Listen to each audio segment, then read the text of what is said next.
mais um direito para estudar aí para os concursandos, o direito climático. O que é isso?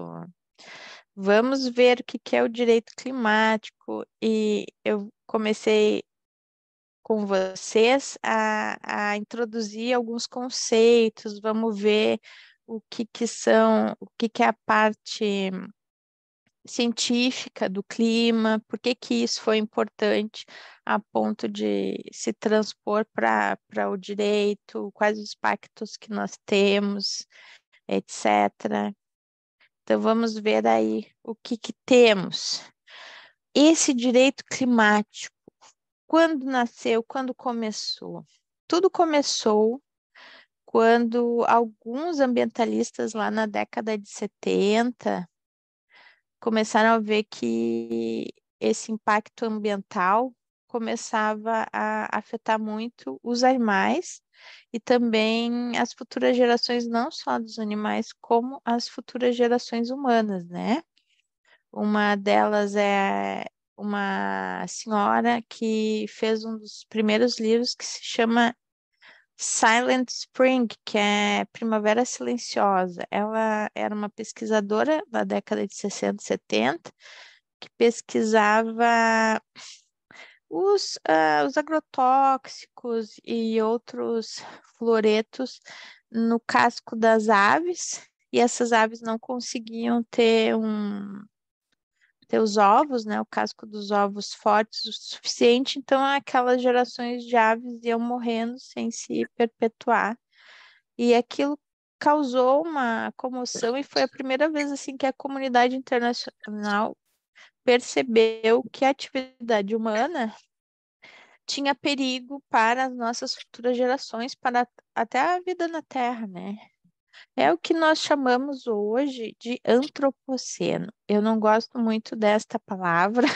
Falam, né, que a gente está na era do antropoceno, ou seja, que o homem afeta a tal ponto a natureza e a humanidade afeta com as suas atividades a natureza, que é a época do antropoceno. Por quê? Porque eu acho que o que afeta não é propriamente o homem, porque nós temos os homens do norte global industrializados, que há 200 anos primeiro usavam uma matriz energética que era a escravidão, e depois passaram para o vapor, depois passaram para o petróleo, e temos o sul global, que são as nações que foram expoliadas, né, os indígenas que foram expoliados das suas terras, o extrativismo, as minerações. Então, eu não gosto de dizer que esse homem é um único homem, né? Eu prefiro dizer que esse antropoceno, na verdade, é uma escolha da humanidade por uma matriz energética que não foi feito por toda a humanidade. Mas, enfim, da década de 70 em diante, foi surgindo o direito ambiental. Até que chegamos lá pela década de 90, quando teve, um pouco antes da Rio 92, acho que vários aqui não eram nascidos, eu era bem jovem mesmo. Teve uma conferência da ONU chamada Rio 92, em que fez uma carta, né, do Rio de Janeiro, falando que o clima tinha que ser estabilizado, falava na época dos aerosóis que tinham efeito no buraco de ozônio, falava da perda da biodiversidade. Foi esse primeiro pacto que a ONU fez para tentar juntar as nações na defesa da humanidade, de um ambiente saudável, como direito humano, e mais de um clima que fosse estável. Por quê? A ONU, a partir dessa carta da Rio 92, fez o IPCC, que é um painel de mais ou menos 6.000, acho que são os cientistas do mundo todo, climatologistas, biólogos das mais variadas ciências do clima e ambientais, para analisar se os efeitos de gás estufa iriam realmente conduzir a eventos extremos. O que são eventos extremos? Dá uma chuva assim do nada e arrasa quarteirão. aquele que os carros ficam em cima das coberturas, né? Ou das secas extremas, como deu na Califórnia, que pegou fogo, queimou tudo, e na sequência, na outra temporada, veio uma chuva e desceu aquela lama, porque não tinha mais vegetação. Isso é o que a ONU começou já a ver que estava acontecendo em 92, esses eventos climáticos extremos, né? E pesquisadores como o cientista que era da NASA, eu me esqueci o nome dele, ele é muito conhecido, ele fez um livro específico dizendo a geração que, os sonhos, ou a geração que deixamos para os nossos filhos, é o Hazen. Ele falava que já na década de 70 para o governo americano e na NASA, que esses gases de efeito estufa iam conduzir a um aquecimento global acima, por exemplo, de 4 graus Celsius da época da, da, da pré-industrialização, né? Então, esse aquecimento tem por base a, a primeira métrica do início da industrialização humana, que é no século XIX. Então, a ONU faz essa reunião de cientistas e começa os relatórios do IPCC. E saem relatórios dizendo que realmente a atividade humana tem impacto, que a matriz energética de carbono tem impacto para a humanidade, que esses gases de efeito estufa tem uma realidade se aquecer até 1,5 graus Celsius, se aquecer até 2 e se aquecer até 4. Até fazendo um parágrafo aqui, tem um aplicativo que depois eu vou mandar para vocês, que é assim, ó, coloque a sua cidade e veja se ela vai ser alagada se os oceanos aquecerem até 2 graus ou até 4 graus. Por exemplo, se aquecer até 2 graus, não existe mais toda a região de Miami. Porto Alegre também perde uma grande região, porque o estuário é um estuário ali, o Rio Guaíba é um estuário que tem contato com o mar.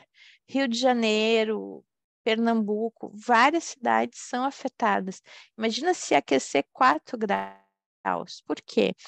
Porque paleontólogos do clima e as pessoas que analisam o clima e as glaciações de gelos que tiveram antes, não por atividade humana, mas pela sequência natural geológica, falam que quando os polos degelam, eles não degelam assim aos pouquinhos. Não é o perito moreno que vai caindo um pouquinho de gelo. Ele colapsa e toda aquela água derrete muito rapidamente e inunda. Então, são esses eventos climáticos extremos que nós tentamos postergar e que não sejam extremos nem rápidos, sejam mais vagarosos, para que o ser humano possa se adaptar. Então, é isso que a ONU viu lá na Rio 92, a semente estava lá na Rio 92, e depois foi para o protocolo de Quioto, né? Aqui nós temos marcos legais nacionais, mas temos também os marcos legais transnacionais. Aqui, ó, o Acordo de Paris.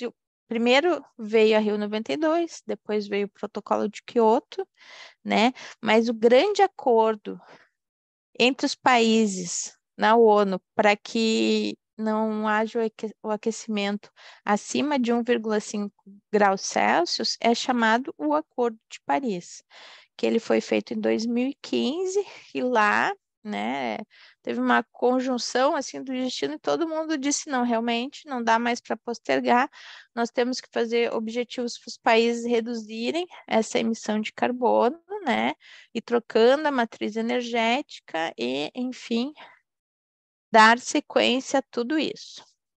Então, o Brasil assinou o Acordo de Paris em 2015, foi introjetado pelo Senado. Vocês sabem que os tratados internacionais têm que ser aceitos pelo Senado para se tornar lei complementar e, funcionam daí como lei complementar, né, e até algumas vezes tem até uma força de lei constitucional quando densificam e se incorporam a preceitos constitucionais.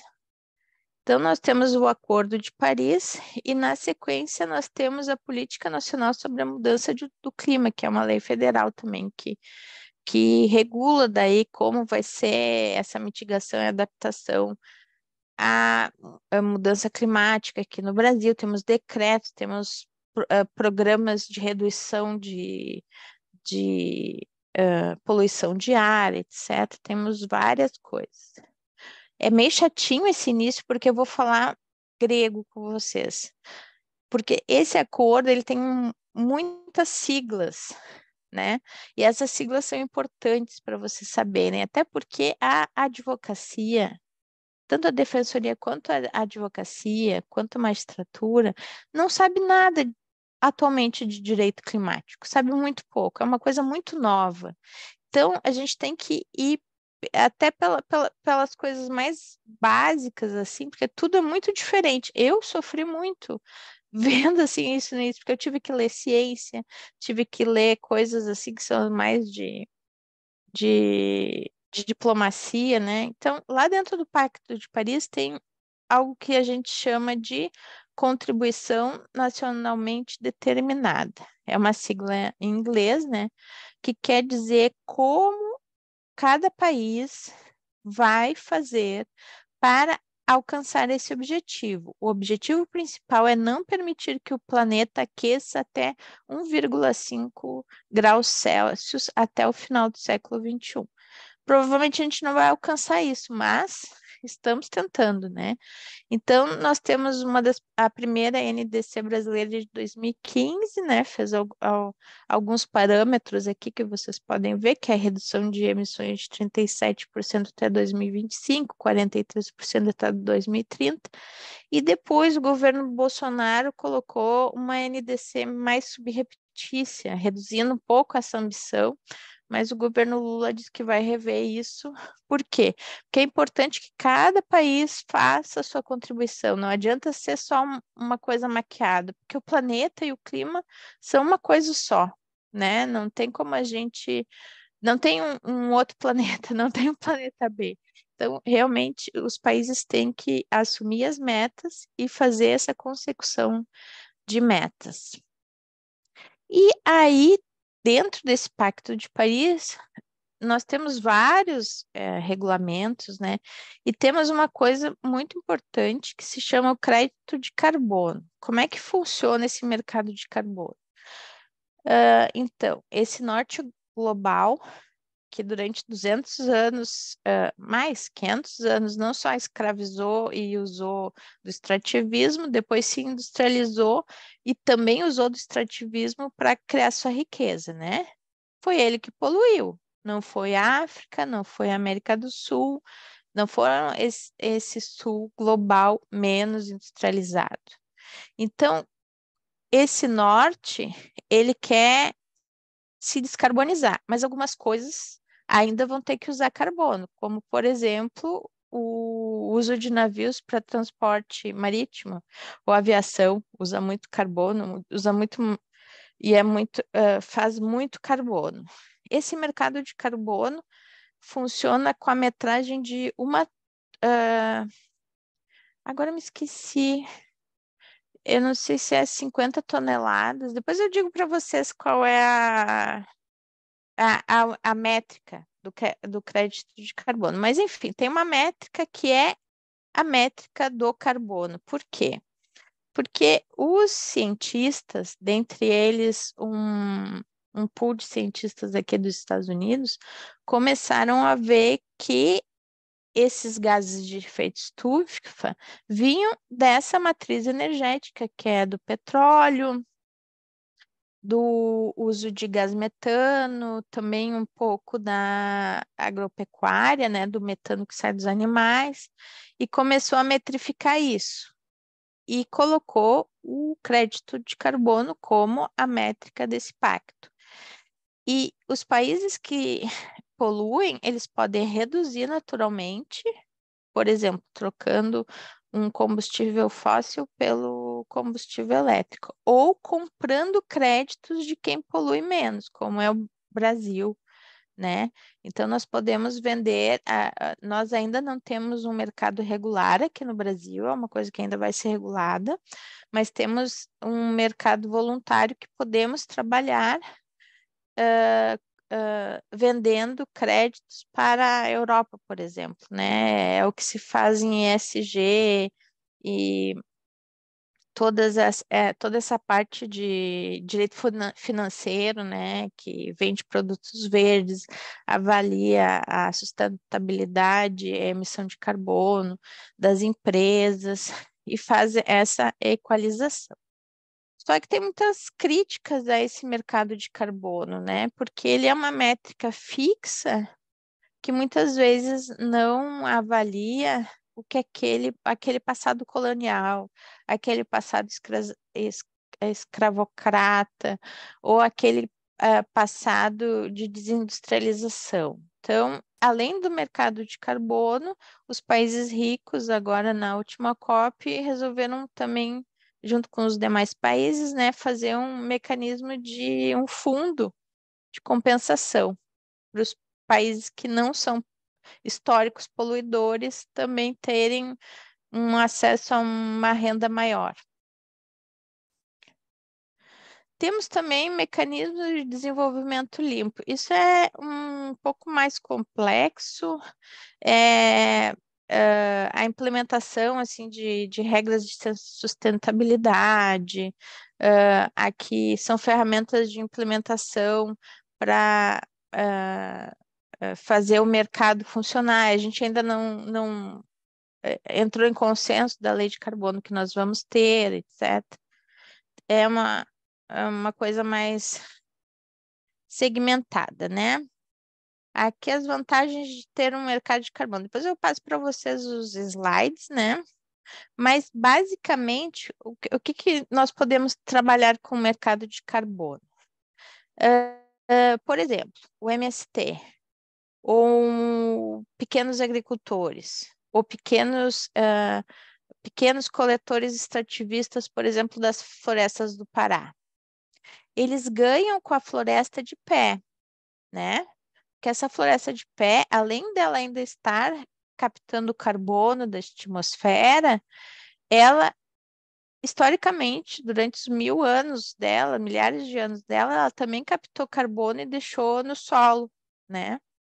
Então, nós temos essa mensuração, que se faz geralmente por um relatório que mensura isso e diz se aquela empresa, se aquele produtor é um carbono neutro, ele está gastando carbono ou ele acumula o carbono na plantação dele ou na atividade dele e daí tem créditos. É uma contabilidade que se chama contabilidade de carbono. Então, podemos pegar uns catadores de frutos secos do Pará e fazer uma cooperativa, e daí eles vão metrificar tudo isso, vão ver quantos de crédito de carbono eles acumulam para vender isso através de um mecanismo de carbono junto ao mercado voluntário que tem na Europa. Isso é bem factível e isso é o que vários estados, municípios hoje estão fazendo. Outro termo importante nesse direito climático é os carbon mergers, ou os grandes poluidores, né?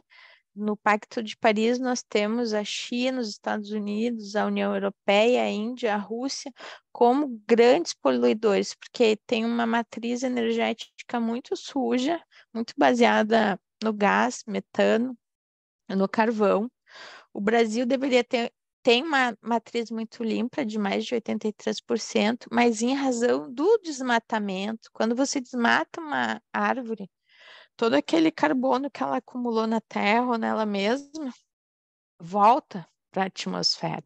E isso causa um impacto global grande de volta de carbono. Então, por isso que o Brasil também atualmente é considerado um grande emissor, porque até pouco tempo atrás estava com muito desmatamento.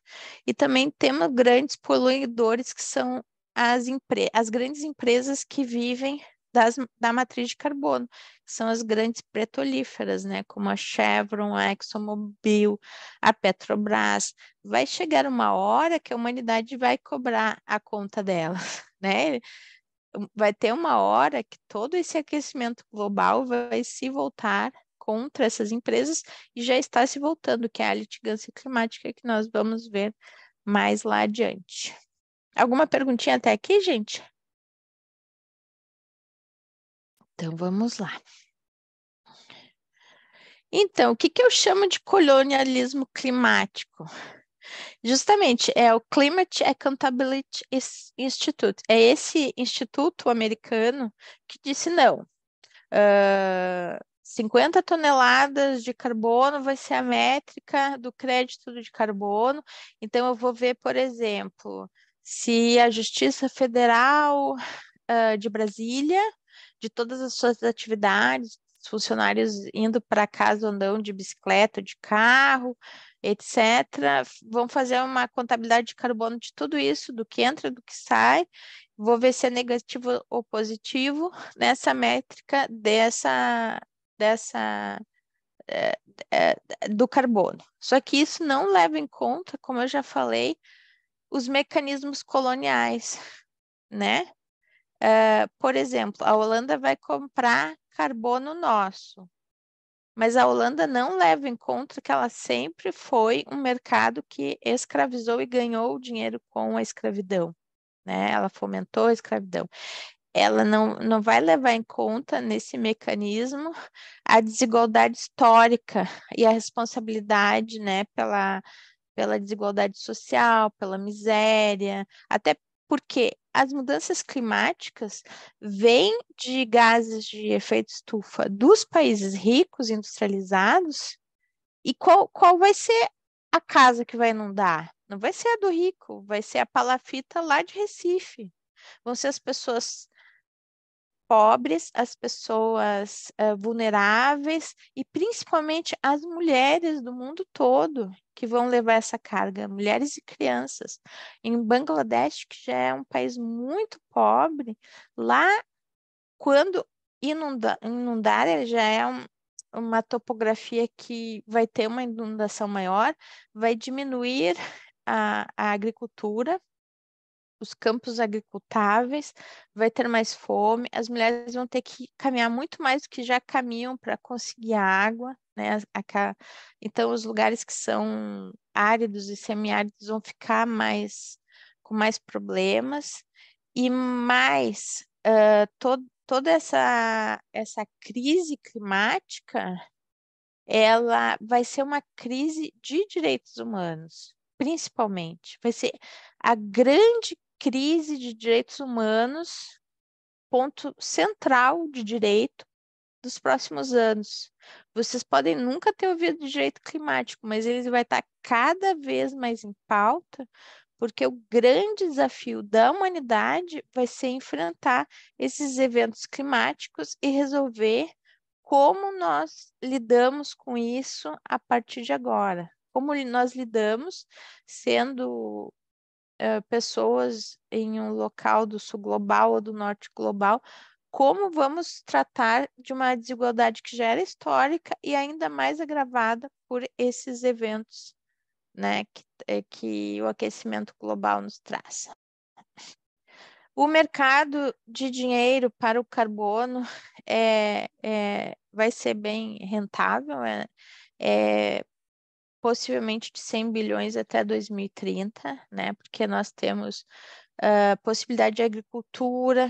A agricultura é um pouquinho mais difícil de fixar carbono, mas nós podemos plantar, por exemplo, pinos, né? E outro problema que eu chamo a atenção do neocolonialismo climático é o seguinte: vou dar um exemplo. A Holanda lá quer comprar crédito de carbono. Tudo bem, eu vou vender.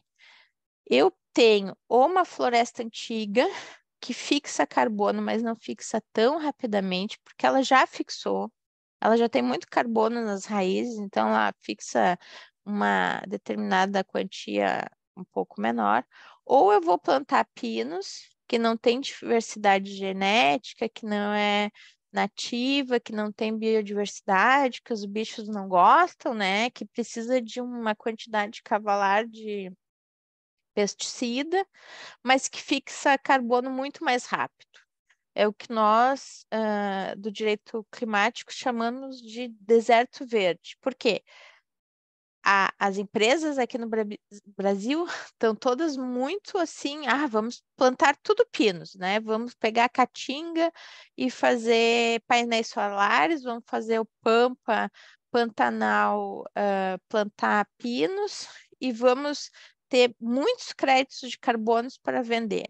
Só que isso também é muito danoso para o clima e para a biodiversidade. Não é qualquer ecossistema que deve gerar créditos de carbono. Tem que ser um ecossistema que preserve a biodiversidade, que preserve aquela vocação natural do bioma, né? Por exemplo, a caatinga deve ser restaurada. Se vai fazer ali uma fazenda solar, tem que respeitar o bioma. E por que não dar o mesmo crédito de carbono para a floresta antiga amazônica ou para o cerrado? Então, todas essas coisas ainda têm que ser ajustadas à luz de uma justiça climática. É isso que nós buscamos, ao fim e ao cabo, né? A justiça climática que garanta a igualdade de direitos humanos daquele que poluiu historicamente, para aquele que vai sofrer os dilemas das mudanças climáticas e dos eventos extremos. Aqui tem umas etapas para implementar os créditos de carbono, que é basicamente fazer um projeto, fazer uma avaliação de viabilidade. A Fundação Getúlio Vargas tem isso tudo bem explicadinho lá. É algo mais para quem vai seguir nesse ramo bem atraente, que agora é o da advocacia climática, né? Que vai estar cada vez puxando mais e mais presente nos escritórios corporativos. Aqui eu trouxe algumas cooperativas que atuam no crédito de carbono hoje, são poucas no Brasil, mas estão surgindo cada vez mais. Surgiram alguns pequenos agricultores e donos de terras do bioma Caatinga, que quase ninguém fala, né? Mas é um bioma único no mundo. É muito difícil de ser restaurado depois que ele é agredido. E ele é um dos biomas mais desmatados para a implantação, inclusive, de projetos ditos sustentáveis, como fazendas eólicas. Por quê? Porque o Nordeste é cheio de sol, eles vêm lá, aqui tá seco, vamos só tirar essa mata seca e colocar projetos eólicos e deu, mas não é assim. Então, esses produtores, para tentar salvar um pouco mais o bioma caatinga, se juntaram, né, para fazer essa restauração. Por quê?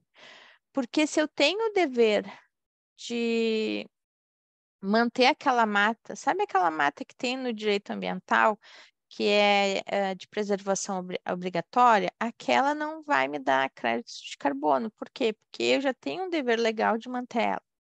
O que vai me dar crédito de carbono? Se eu mantenho uma área que não é só da preservação permanente, se eu restauro uma área ou se eu planto uma área. Então, temos este bioma caatinga como exemplo, temos também produtores de arroz do sul do Brasil que se juntaram para fazer uma cooperativa de créditos de carbono.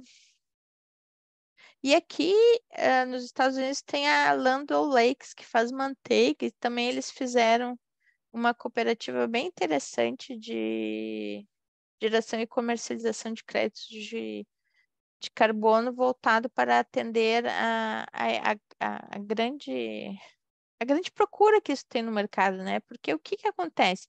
O norte, ao invés de trocar sua matriz rapidamente, o que ele vão continuar poluindo, eles vão tentar equalizar isso comprando créditos de carbono. A gente vai tentar, no Brasil, não tornar o Brasil um grande deserto verde para fazer esses créditos de carbono para eles. Vamos tentar fazer projetos sustentáveis, né, que tenham acréscimo de renda, acréscimo de dignidade, acréscimo e restauração de biomas e de lugares específicos da, da. Uma coisa muito importante aqui que eu falei, que eu não falei, a FAO, que é um organismo também da ONU, traz um grande alerta, porque quanto mais aquece o planeta, não é só a seca e a grande quantidade de chuvas que afetam os plantios de comida no mundo. Se perde também o conteúdo nutricional. Então, são tantas coisas e tudo ainda não está mapeado que a humanidade vai entrar assim em uma área cinza e não mapeável, porque você não sabe se a soja, se é o milho que vamos continuar plantando, vai ainda ter o poder nutricional dentro de uma temperatura superior a 2 graus Celsius ou 4 graus Celsius. A FAO faz um alerta muito grande, tanto para a perda de biodiversidade com o aumento das temperaturas e os eventos climáticos, quanto com a própria alteração dos biomas. Alguma pergunta está aí, pessoal?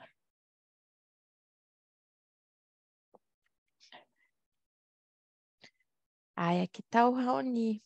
Vamos falar um pouco mais sobre como tudo isso impacta uma população de índios que provavelmente não tiveram. Raoni teve contato, claro, com o homem branco, mas imagina uma tribo que nunca teve contato com o homem branco, né? Temos várias ainda no nosso país, e que vai enfrentar a crise climática lá no meio da Amazônia com os seus recursos, né? Imagina se a Amazônia entra no processo de não retorno, de desertificação. O que vai ser dessa população indígena? O que vai ser da população de Pernambuco ou de Recife se o mar sobe? Para onde vão essas pessoas? Então, todas essas questões envolvem não só saber o direito climático, envolvem tudo, envolvem direitos humanos, envolve direito administrativo, envolve direito civil, porque como é que vamos realocar as pessoas? Como não temos resposta. E mais, como vamos fazer o seguro? Como vamos fazer os seguros das safras? Nos últimos 5 anos, quase todas as safras do Rio Grande do Sul tiveram quebra. Até quando as seguradoras vão fazer esse resseguro? Tem uma hora que elas vão dizer: nós não vamos mais fazer seguro agrícola. Como vai ficar a produção de alimentos se as pessoas que fazem o alimento na sua atividade comercial não vão ter mais a segurança de ter o seu dinheiro de volta? Então, são tantos dilemas para a humanidade que o direito climático e as mudanças climáticas são um enorme desafio, um desafio realmente quase hercúleo assim para a humanidade. A ponto desse IPCC, que é essa grande reunião de experts em clima, em biodiversidade, em direito ambiental, se reuniram, fizeram o último relatório, né? Depois de 30 anos de relatório do IPCC, veio o relatório de 2021 e falou: realmente, estamos em quase um ponto de não retorno, né? Eles fizeram o relatório, depois fizeram a apresentação da ciência base, e agora, nesse ano de 2023, bem no início do ano, acho que em março, fizeram o resumo, que é o sumário do relatório, tem em espanhol também, creio eu, e fala o seguinte: estamos na última década para fazer alguma coisa. Ou se implementa realmente o Pacto de Paris para diminuir a temperatura na Terra, para fazer o máximo de transição da matriz de carbono para matrizes sustentáveis que não emitam gases de efeito estufa, ou realmente as mudanças climáticas vão sair desse patamar que a minha querida colega e amiga Rafaela Rosas acabou de defender a tese dela. Ela fala esse patamar que é lento para um patamar que seja tão rápido que a própria existência humana está em risco, né? Porque nós, quanto humanos, conseguimos nos adaptar a duras penas numa previsão de de mudanças não tão radicais. Agora, se as mudanças foram muito radicais, a humanidade não vai ter chance. Então, o IPCC, no seu último relatório, falou que realmente entramos nessa fase que estamos na década nevrálgica, na década que todos os governos têm que atuar. É isso então, essa é a aula introdutória, cheia de siglas chatas e conteúdo alarmista, mas é para vocês saberem que esse tema vai estar em todas as bancas, vai estar em todas as mentes e vai estar cada vez mais no nosso cotidiano. São as enchentes, são as secas, são as crises hídricas, são aqui e na Europa dá muito que a vegetação fica seca, vem o vento e vem um fogo, que vem um furacão de fogo, sabe? Então, estamos diante de mudanças que não sabemos o que fazer e cada vez mais temos que pegar todo o nosso conhecimento e formar esse direito climático, porque o direito climático ele é formado de uma base científica, né, que diz a Terra não pode aquecer muito, senão não vai ir adiante as gerações de humanos e até gerações de animais, como nós entendemos no antropoceno.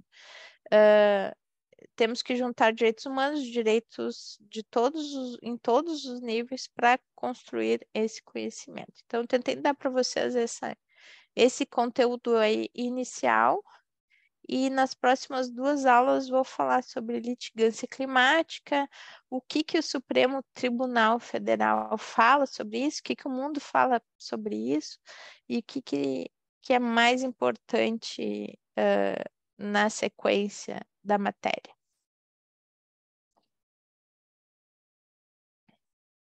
Ai, queria que alguém fizesse uma pergunta.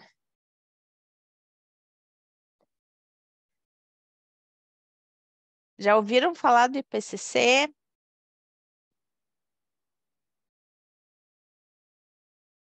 Eu nunca tinha ouvido falar, professora. Vou falar.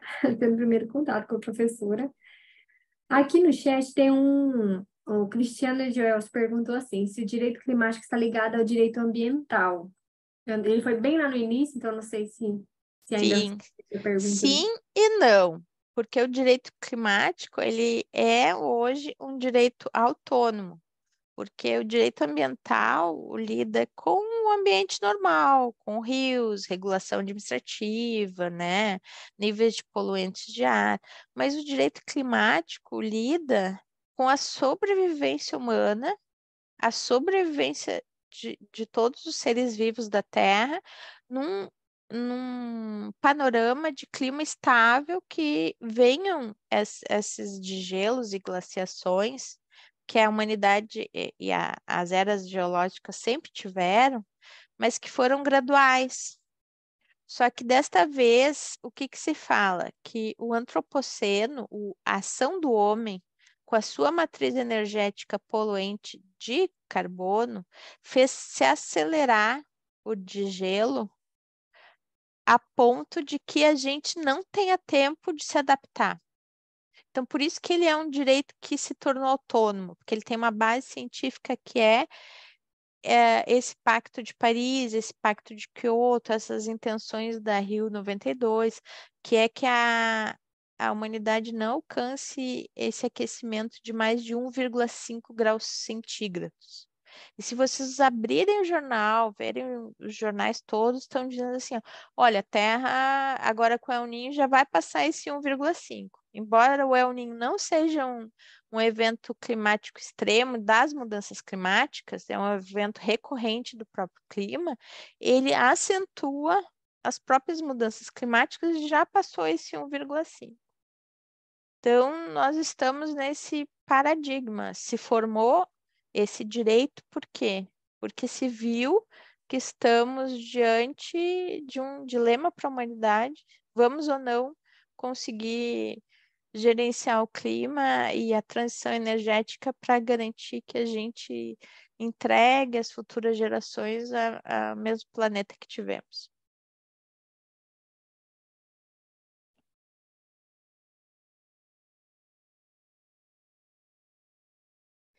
É isso então, gente. Não vou ocupar muito tempo de vocês. Vamos encerrar a aula aqui. Temos umas 2 aulinhas. Amanhã é segunda. É isso mesmo, Fernanda. Eu acho que vai ser difícil, mas o próprio último relatório do IPCC falou que estamos na última década, na década decisiva. Pode ser que a própria juventude, que vocês viram lá que jogaram uma tinta preta na Fontana de Trevi, né? Fazendo um, um chamando atenção para a matriz, para o uso abusivo do petróleo, né, na sociedade e o quanto isso põe em risco as nossas vidas. É isso, gente. Vamos encerrar por aqui. Nos encontramos amanhã de novo para mais uma horinha aí de aula. Um beijão a todos. Espero que estudem bastante.